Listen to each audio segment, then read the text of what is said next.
దానికే కాశీకి వెళ్ళేప్పుడు వేణిమాధ బిందుమాధ పూజ చేస్తాం.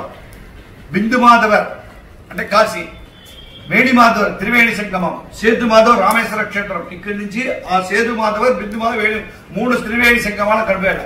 త్రివేణి సంగం గంగా యమునా సరస్వతి అందరూ వాగిని దాన్ని ఏం చేసుకుని మన కాశీ యాత్ర ప్రారంభం చేసేప్పుడు రామేశ్వరాల కాశీ ఒక్క మాత్రం కొట్టే రామేశ్వరం 2 మాటలు రావలే.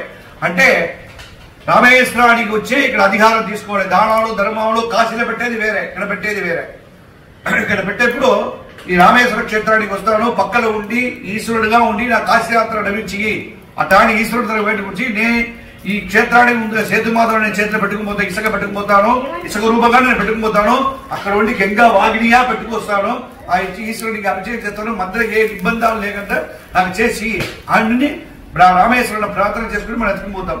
అట్టా మంచిన ఒక క్షేత్రం ఇది. ఆ క్షేత్రాల 12 జ్యోతిర్లింగాల ముఖ్య క్షేత్రం రామేశ్వరం. సౌత్ లో 2, ఒకటి శ్రీశైలం, రెండోది రామేశ్వరం.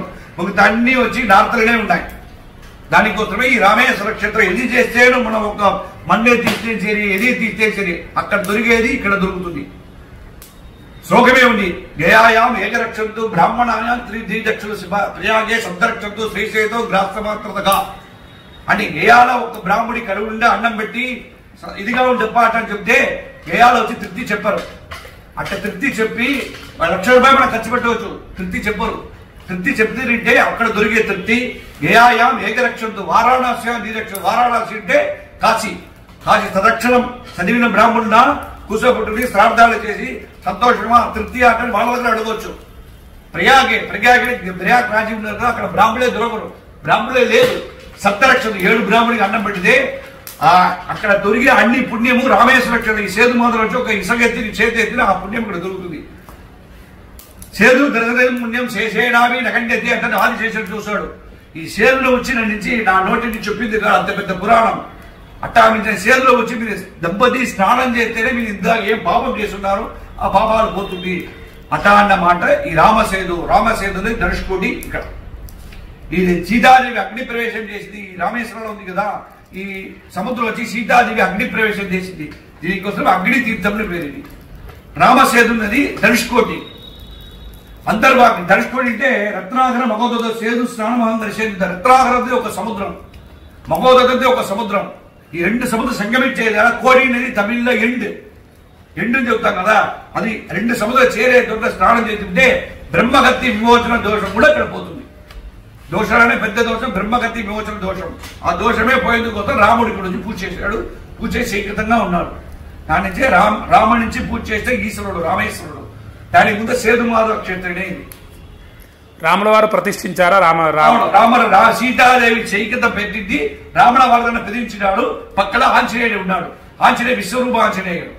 అంటే సీతాదేవి అశోకవనాల లంకకు పోయిన తర్వాత రాముడికి వచ్చి చెప్పేస్తాడు. ఆంజనేయుడు శిష్యుడు కదా వచ్చి చెప్పేస్తాడు. చెప్పిన తర్వాతగా దాన్ని నన్ను చూసిన వాటాన్ని ఒక దీని చెప్పింది సీతాదేవి. చేసి లంకకు పోవడం ఆలోచన చేస్తారు. చేసేప్పుడు ఇక్కడ సేతు కరై దీనిలో వచ్చి పాలన కడతారు. కట్టిన తర్వాత సీతాదేవిని రాముడు తెచ్చి వధం చేసుకుని రాముడు పట్టుకొచ్చేస్తారు.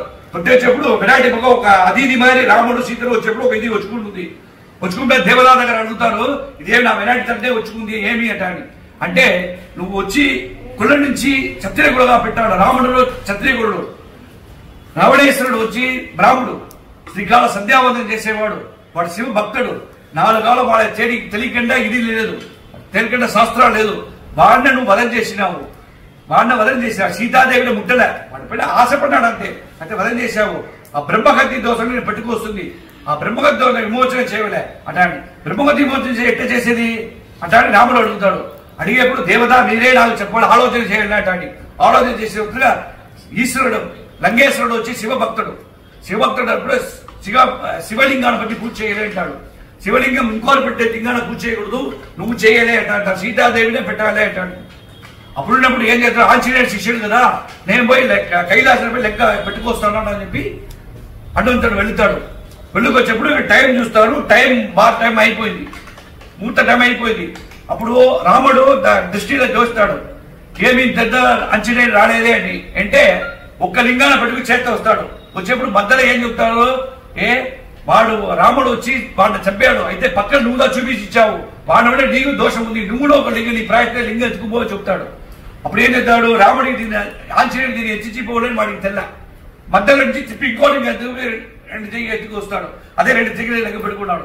అప్పుడు వచ్చేప్పుడు రాముడికి తెలిసిపోతుంది ఏదో మధ్యలో ఏమో నడిచింది అంటే. అవతార పురుషుడు కదా రాముడు, తెలిసిపోతుంది. అంటే సీతాదేవిని ఏం చెప్తాడు, చైకిత నుంచి ఒక పూజ ఇసుక నుంచి ఒక చైకితం చేయటని చెప్తాడు. చైకితం అయిపోతుంది. చైకితం అంటే పూజలు పురస్కారం అన్నీ అయిపోతుంది. అయిపోయిన తర్వాత లంకడ పోతాడు. చూసగానే వాడు కోపం వచ్చేస్తుంది, నేను వచ్చింది పూజ చేస్తాడే అంటాడు. అంటే రాముడు దగ్గర అడిగింది ముడిది, వాడు శిష్యుడు కదా కోపపడతారండి. విశ్వరూపం ఎత్తుతాడు వాడు ఆంజనేయుడు, విశ్వరూప ఆంజనేయుడు. అంటే రాముడు తెలిసిపోతే మన నుంచి కోపంగా ఉన్నాడు. వాడు కోపాలను తెలిసేదానికి రామేశ్వరుడు ఇంకుడు విఘ్నేశ్వరుడు అయిన తర్వాత అభిషేకం అయిన తర్వాత ఫస్ట్ కాశీ విశ్వనాథుడు అభిషేకం. అది తర్వాతనే రామనాథ స్వామి మన శాంతి దేశం కోసం రామనాథ స్వామి నెక్స్ట్ అభిషేకం. కాశీ విశ్వనాథ పక్కన రామనాథ స్వామి. ఇప్పుడు దర్శనం చేయండి కాశీ విశ్వనాథ రామేశ్వరం అట్లా లోపల ఉండాలి లింగం, లోపల ఉండాలి. ఈ స్ఫటికలింగం ఏమి ఉదయం 4 గంటల నుంచి 5 వరకు దర్శనం. స్ఫటికలింగం అన్నది పరమేశ్వరుడికి ఆదిశంకర వచ్చి 12 జ్యోతిర్లింగాలు వచ్చి ఒక్కొక్క తిరిగి ఒక్కొక్క లింగం ఇచ్చారు కదా. స్ఫటికలింగం రామనాథ స్వామికి ఇచ్చారు. ఇక్కడ 2, ఇక్కడ చిదంబరం మరగదలింగం, ఇక్కడ స్ఫటికలింగం. ఆ అభిషేకాన్ని చూస్తే అంటే విశ్వరూప దర్శనం, శివుడికి విశ్వరూప దర్శనం అనేది ఇదే. పొద్దున ఎత్తగానే విశ్వరూప దర్శనం ఇచ్చేసుకుంటారు. ఆ స్ఫటికలింగం అప్పుడు వెనకాల స్వామిని కూడా దర్శనం ఉంటుందా, రామనాథ స్వామి? మొదటి 4:30కు స్ఫటికలింగ దర్శనం. మామూలు టైం 4:30 నుంచి 5:30. మార్గశీర్షం నడుచుకుంది, దానికి 3:30 నుంచి 4:30 దాకా స్ఫటికలింగ దర్శనం. 4:30 అయిన తర్వాత ఒక 5 నిమిషాలు తీసేస్తారు. తర్వాత 6 గంటలకు రెగ్యులర్ లింగాన్ని చూడవచ్చు. అప్పుడు స్ఫటికలింగం ఉండదు. అప్పుడు స్ఫటికలింగం అయితే పెట్టేస్తారు. అంటే స్ఫటికం అనేది చీకట్లో చూడాలి, స్పార్క్ దొరుకుతుంది. చీకట్లో చూస్తేనే దాంట్లో డెఫినేషన్ దొరుకుతుంది. వెలుగు వచ్చేస్తుంటే స్ఫటికంతో తెలియదు. దానికోసం పెట్టి పట్టేస్తారు. ఒకటి సేవ్, రోజు ఒకటి సేవ్, గంట సేవ్. అప్పుడు వెనకాల రామనాథ స్వామి దర్శనం ఉంది. 2 ఉంటాయి, స్ఫటికలింగం రామనాథ. స్ఫటికలింగం రామనాథ స్వామి ఒకటే ఉంటుంది. స్ఫటికలింగం ఎత్తి పట్టారు. 2వ రోజు మండాడే పడతాడు. ఈ పొద్దు 1 గంట సేపు అంటే రేపే మధ్యలో ఏమవుతాడు. ఆ గంట సేపు ఓన్లీ స్ఫటికలింగమే, ఓన్లీ స్ఫటికలింగ దర్శనం. రామనాథుడు ఉండదు. దర్శనం స్క్రీన్ వేసేస్తారు, ఓన్లీ స్ఫటికలింగ దర్శనం. చాలా సంతోషం స్వామి. మీ పేరేమన్నారు? నా పేరు మనుమాలు రామలింగమూర్తి శర్మ. మనుమాలు రామలింగమూర్తి శర్మ. ధన్యవాదాలు స్వామి. మా భక్తులందరినీ ఆశీర్వచనం చేయండి. అదేమన్నారు? కాశీ విశ్వేశ్వర అదేమో అన్నారు ఆశీర్వచనం. కాశీ విశ్వేశ్వర ఉభయేశాగర రామేశ్వర క్షేత్రం. ఉభయేశాగర మధ్య గంధమాదన పర్వతే భాస్కర క్షేత్రే కాశీ విశ్వేశ్వర రామేశ్వర సేతుమాధవ కాలభైరవ సీతా లక్ష్మణ భరత శత్రుఘ్న హనుమత్ సమేత రామచంద్ర స్వామి సన్నిధో. ఆశీర్వచన ప్రాప్తిరస్తు. తథాస్తు.